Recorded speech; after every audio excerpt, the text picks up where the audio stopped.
Good morning. Today is Tuesday, May 3rd, 2022.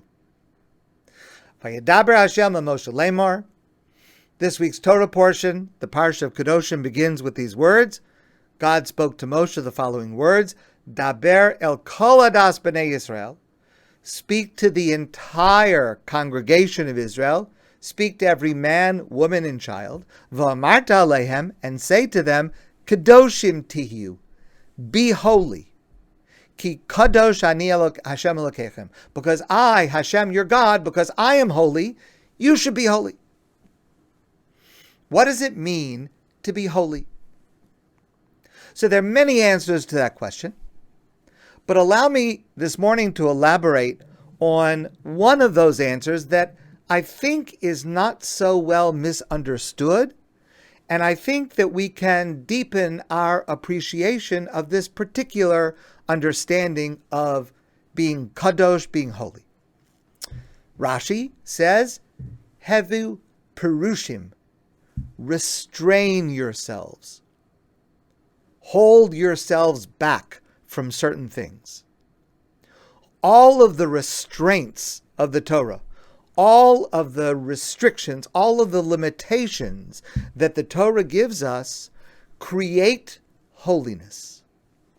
Our rabbis tell us that God, so to speak, as if God says, Kishem sha'ani parush, just as I, God says, restrain myself, kachatem tiyu prushim, you too should restrain yourselves, should hold yourselves back.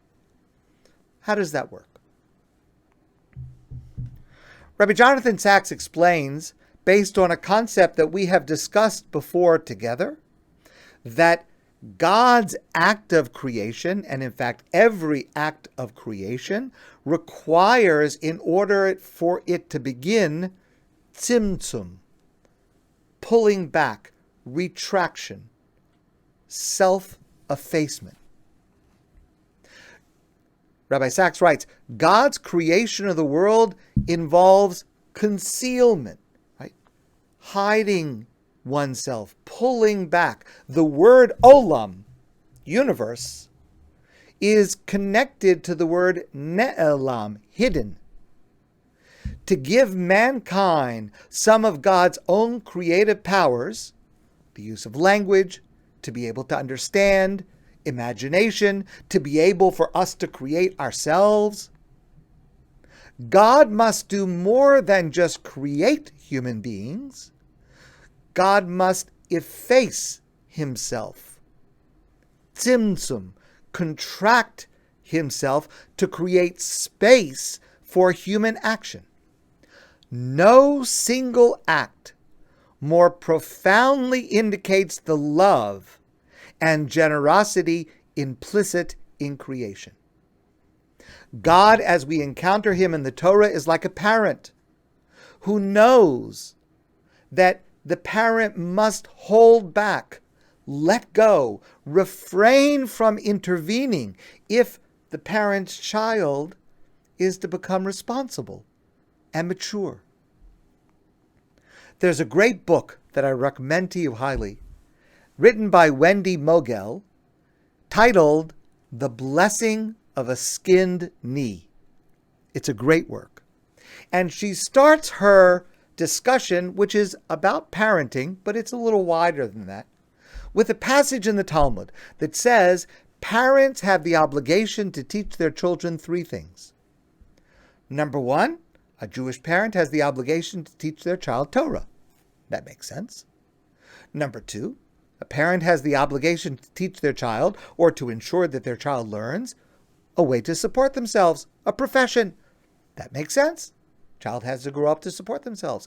And number three, says the Talmud, a parent is required to make sure that their child learns how to swim. How to swim? There's a mitzvah to teach your children or to have them taught how to swim. Why? Why can't a parent just say, I don't live near water? Why should my child have to learn how to swim if I don't live near any water? Or, even if I live near water, I'll keep my child away from the water. My child will never need to learn how to swim. Or a parent might say, even if I take my child into the water, I'll carry my child. I'll make sure that my child is okay in the water. And yet the Talmud says I'm required to teach my child to swim. And the point that Wendy Mogul makes is what our rabbis are teaching us with this mitzvah is that I am required to teach my child how to make their way in the world when I'm not there to protect them. When I'm not there to protect them. And that means necessarily that I have to allow my child to make mistakes, to sometimes, again, depending on the context, depending on the child, to hurt themselves, to be able to learn how to take care of themselves. I have to account for the possibility that no matter what I can do to protect my child from water, there will come a point where my child will need to know how to swim to save his or her life, and therefore I've got to teach them that. I can't just envelop my child their whole life. And that requires a certain letting go. Many of us have had the opportunity to teach our children to ride a two-wheel bicycle. It's an incredible experience. Perhaps more frightening to the parent than it is to the child. So you have a child on a two-wheel bike, and at first you're running alongside, you're holding on, and then you put, pedal and steer, and then there comes a point where you've got to let go, because if you don't let go, the child will never ever learn how to ride a bike. But when you let go, there is the chance that the child will fall and get a skinned knee. But there is a blessing in the skinned knee. Okay, I have a suggestion that I use myself on my 4 children, and that is teach your child how to ride a bike on grass. So you're not on concrete, not in the street. Okay, so if the first few times you fall down, okay, so you're falling on the grass. But the point is, if you're not willing to allow your child to have a skinned knee and to learn from that experience, then your child will never grow up. That's Tzimtzum. That's holding yourself back in order for your child to grow. Now, of course, it depends on the child. It depends on the context. It depends on the parent. Some children are more independent, less independent. Some parents are more hovering, less hovering. Of course, it depends on the circumstance. There certainly could be a situation where, of course, a parent has to rush in and take over and take charge to protect. Of course. But the blessing of a skinned knee is this idea. If I always do the homework for my child, they will get great grades, but they will never learn anything. If I always step in when my child is having a problem with a friend, they may be popular, but they'll never learn how to negotiate and to navigate social relationships. The most important thing that a person must do for a child is to practice Tzimtzum, when to pull back. Yes, I recognize there many times it's a gray area, and we make mistakes in one side or the other. Yes, I understand that. But that's exactly what God does in creating us, and what we have to do for any kind of creation that we are to do. The holy, writes Rabbi Sachs, is that point where the presence of God is encountered by Tzimtzum on the part of us, where we pull ourselves back in order to make space for God. God makes space for us by His self-limitation, His Tzimtzum, and we make space for God by our acts of self-limitation, self-renunciation. He and we pull back for each other. And when we pull back, we create holiness. For example, The universe was created, we learn at the beginning of Bereshit, the universe was created in 6 days. Yet creation itself involved 7 days. The 7th day is declared by God to be holy, kadosh. Shabbos is holy, meaning that for all time for us, Shabbos becomes the window through which we see the presence of God. Well, how do we do that? We do that on Shabbos by renouncing our own status as creators. On Shabbos, all malacha, which means creative activity, is prohibited to us. We restrain ourselves from being creators. On Shabbos, we are passive, not active. We become creations, not creators. We renounce making in order to experience ourselves as made by God. Shabbos is the room we make for God. And that is what makes it holy. And holiness can be achieved, and we should strive to achieve it, in every sphere of life.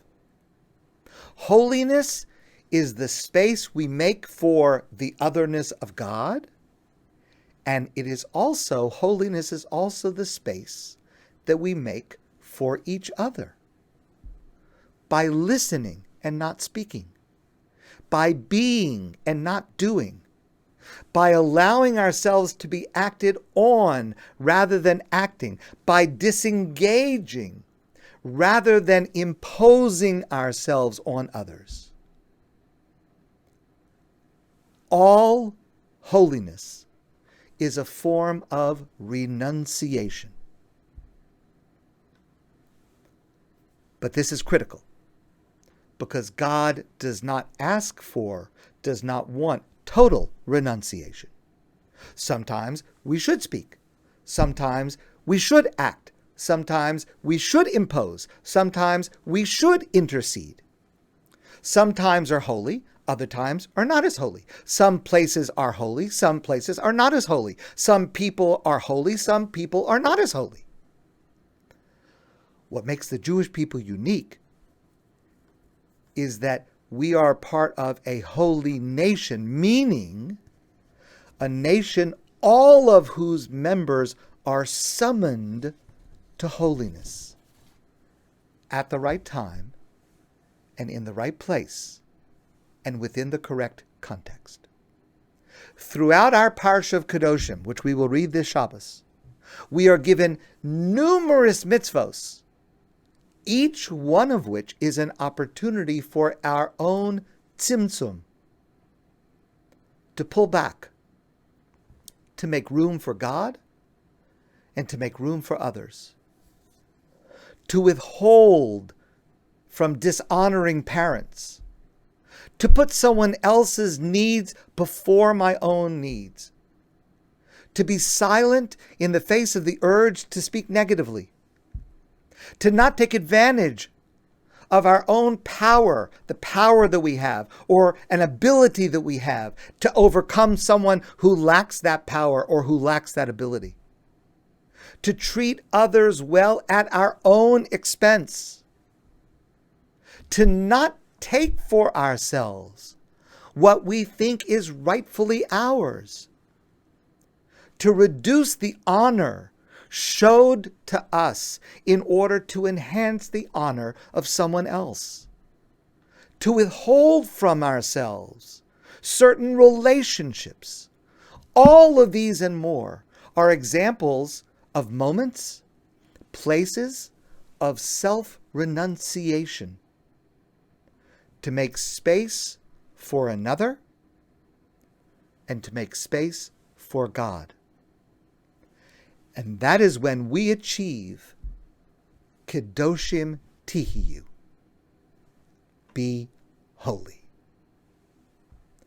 My friends, I want to wish you a great day. And I look forward to seeing all of you soon in person.